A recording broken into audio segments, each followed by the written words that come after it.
औज़ुबिल्लाहिमिनश्शैतानिर्रजीम बिस्मिल्लाहिर्रहमानिर्रहीम। अस्सलाम वालेकुम स्टूडेंट्स, कैसे हैं? उम्मीद है कि आप लोग ठीक होंगे। तो लास्ट टाइम हम एप्लीकेशन ऑफ केमिकल चेंजेस की बात कर रहे थे, जिसमें हमने फर्टिलाइज़र्स की बात की थी, उससे पहले हमने हाइड्रोकार्बन्स की बात की थी। आज हम जो फर्टिलाइज़र्स के जो इम्प्रॉपर यूज़ है और उसके जो इफ़ेक्ट्स हैं उसके बारे में पढ़ना है, और दूसरा हमने इसमें पढ़ना है हाइड्रोजिनेशन में कि जो है ना वेजिटेबल ऑयल मार्जिन में घी में कैसे तब्दील होता है। आज हम उसके बारे में डिस्कस करते हैं। सबसे पहले जो हमारे पास है harmful effect of improper use of hydrocarbon, जो वो फर्टिलाइज़र जो हम इम्प्रॉपर तरीके से यूज़ करते हैं उसके इफ़ेक्ट्स क्या हैं, उसके बारे में हमने यहाँ पे सबसे पहले डिस्कस करना है।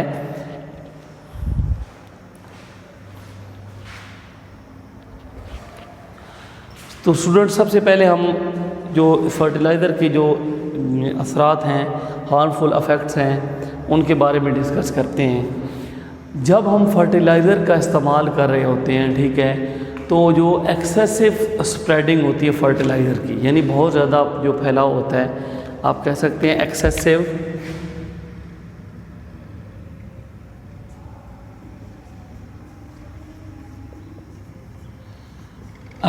जो स्प्रेडिंग होती है, ठीक है, जो बहुत ज़्यादा हम स्प्रेड कर देते हैं, फैला देते हैं, ठीक है। अब ये जो एक्सेसिव थ्रेडिंग होती है तो फर्टिलाइज़र की, तो प्लांट उसको ऑब्ज़र्व नहीं करते। अब जहाँ तक प्लांट है वहाँ तो उसको ऑब्ज़र्व कर लेंगे, लेकिन बहुत ज़्यादा जो फैला हुआ है, सब बहुत ज़्यादा फैला के हम उसको फेंक देंगे, तो फर्टिलाइज़र को क्या करते हैं, प्लांट डू नॉट ऑब्ज़र्व, वो जो फर्टिलाइज़र है उसको प्लांट ऑब्ज़र्व नहीं करते। फिर वो फर्टिलाइज़र कहाँ चली जाती है, रिवर्स और कैनाल्स में जाती है, रिवर्स और कैनाल में जाती है, और वहाँ जाके ये किस चीज़ का बायस बनती है, कॉज वाटर पोल्यूशन। किस चीज़ का बायस बनती है, वो वहाँ जब पहुँचती है तो ये पानी की आलूगी का सबब बनती है। दूसरा, वहाँ पे क्या होता है, अलजी की ग्रोथ होती, वहाँ पे अलजी की ग्रोथ होती है, पानी के ऊपर एलजी आ जाती है। तो फर्टिलाइज़र का मैं आपको बता रहा था, जब हम बहुत ज़्यादा फैला के उसको फेंक देते हैं तो वो फर्टिलाइज़र प्लांट ऑब्ज़र्व नहीं करते, जज़ब नहीं करते। अब वो रिवर्स और कैनाल्स में जाती है, नदी नालों में जाती है, तो वाटर पोल्यूशन का बायस बनती है, और दूसरा वहाँ पे अलजी की ग्रोथ होती है, ठीक है। फिर हम जब जो है ना वो नेक्स्ट जब फर्टिलाइज़र बना रहे होते हैं तो वहाँ पे कोल गैस हम यूज़ करते हैं। जब फर्टिलाइज़र की मैन्युफैक्चरिंग होती है, जब फर्टिलाइज़र बनाई जाती हैं तो इनकी मैन्युफैक्चरिंग के लिए हम कोल गैस यूज़ करते हैं। क्या यूज़ करते हैं, कोल और गैस यूज़ करते हैं। तो हमारे पास जो फॉसिल फ्यूल्स हैं, ये क्योंकि दोनों क्या हैं, फॉसिल फ्यूल्स हैं, तो इसके जो रिज़र्व्स होते हैं वो कम हो जाते हैं, रिज़र्व्स क्या हो जाते हैं, रिड्यूस हो जाते हैं, ठीक है। और जब वो रिड्यूस हो जाते हैं यानी रिज़र्व इसके कम हो जाते हैं। तो फर्टिलाइज़र के जो इफ़ेक्ट्स हैं कि मैं आपको बता रहा था कि बहुत ज़्यादा फैला देने से, इस तरह स्प्रेड कर देने से, दूर दूर फेंक देने से फर्टिलाइज़र को प्लांट ऑब्ज़र्व नहीं करते, वो रिवर और कैनाल में जाके पानी की आलूदगी का बायस बनती है, अलजी की ग्रोथ होती है। फिर फर्टिलाइज़र जब बनाई जाती हैं तो हम फॉसिल फ्यूल को यूज़ करते हैं, कोल गैस, तो ये फॉसिल फ्यूल जो है इनके रिजर्व्स क्या हो जाते हैं, कम होना शुरू हो जाते हैं। तो ये जो है ना इसके इफ़ेक्ट्स थे, इसको अच्छी तरीके से एक दफ़ा देख लें।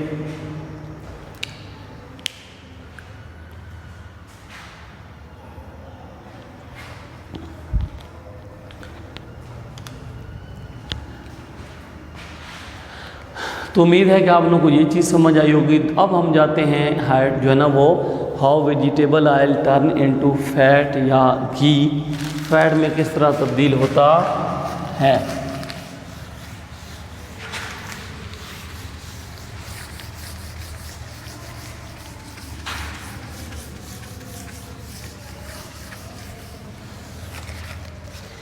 सबसे पहले हम इसमें बात करते हैं हाइड्रोजिनेशन की। हाइड्रोजिनेशन क्या है, आपको क्वेश्चन भी बन सकता है, what is hydrogenation, what is hydrogenation. तो हाइड्रोजिनेशन को डिफाइन करते हैं the addition of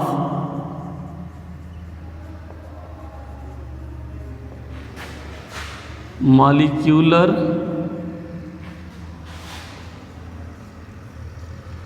hydrogen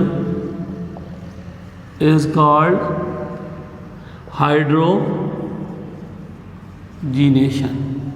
molecular hydrogen को ऐड करना हाइड्रोजिनेशन कहलाता है। मॉलिक्यूलर हाइड्रोजन को ऐड करना हाइड्रोजिनेशन कहलाता है। जैसे मैं आपके सामने जो है ना वो इथीन लेता हूँ, ये देखें, अब हम इसमें मॉलिक्यूलर हाइड्रोजन ऐड करेंगे। क्या ऐड करेंगे, मॉलिक्यूलर हाइड्रोजन। तो इनमें से आप देखें कि आपके पास दो हाइड्रोजन है, एक हाइड्रोजन इनके साथ शिफ्ट होगा तो यहाँ पे CH3 और ये वाला हाइड्रोजन इसके साथ शिफ्ट होगा तो दरमियान में सिंगल बॉन्ड आ जाएगा। कार्बन की वैलेंसी 4 है, इस वजह से सिंगल आता है, 3 हाइड्रोजन और एक इधर। ठीक है, तो अब हमने क्या चीज़ ऐड कर दी, मॉलिक्यूलर हाइड्रोजन H2। तो जो एडिशन ऑफ मॉलिक्यूलर हाइड्रोजन है या H2 को ऐड करना है उसे हम क्या कहते हैं, हाइड्रोजिनेशन। क्या कहते हैं, हाइड्रोजिनेशन कहते हैं। फिर इसमें सेकंड क्वेश्चन आता है, हाउ मार्जरीन इज फॉर्म्ड,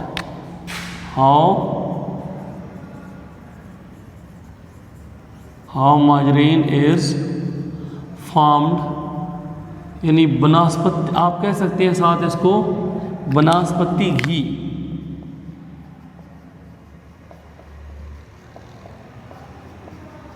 आप ये भी कह सकते हैं कि हाउ मार्जरीन या हाउ बनस्पति घी इज फॉर्म्ड। तो जब हम वेजिटेबल ऑयल में से हाइड्रोजन को पास करते हैं तो हमारे पास मार्जरीन या बनस्पति घी बनता है। देखिए हमारे पास वेजिटेबल ऑयल है, वेजिटेबल ऑयल है, उसमें हम H2 ऐड करते हैं तो हमारे पास मार्जरीन या आप कह सकते हैं क्या चीज़ बनती है, बनस्पति घी बनता है।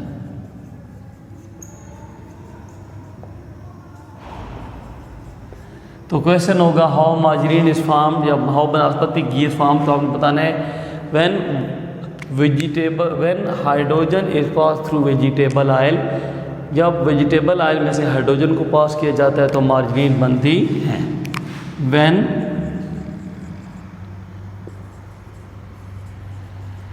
Hydrogen is passed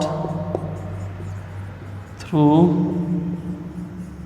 vegetable oil, जब हाइड्रोजन वेजिटेबल ऑयल में से पास होती है तो आपने बताना है margarine is form. When hydrogen is pass through vegetable oil, margarine या कह सकते हैं बनस्पति घी इज फॉर्म्ड। तो क्या चीज़ बनती है वहाँ पे, बनस्पति घी बनता है। इसको एक दफ़ा अच्छी तरीके से देख लें।